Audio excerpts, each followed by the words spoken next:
ఈ గవ్వలు నేను బాగా కలిపి వేస్తాను. అన్నీ బోర్లా పడితే నీ పెళ్ళి అవుతుంది, తిరగబడితే నీ పెళ్ళి అవదు. సగం అటు సగం ఇటు పడితే ఎటు కాకుండా పోతాం.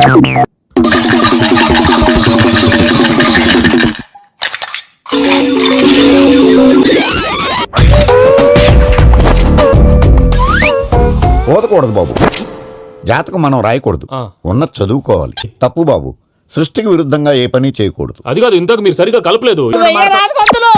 వేస్తానమ్మా.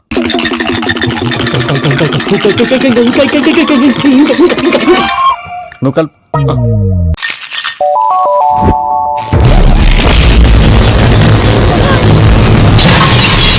చూసావా, ప్రకృతి విరుద్ధమైన పనులు చేస్తే ఎలాంటి ఫలితాలు వస్తాయో. దానికి దీనికి సంబంధం ఏంటండి?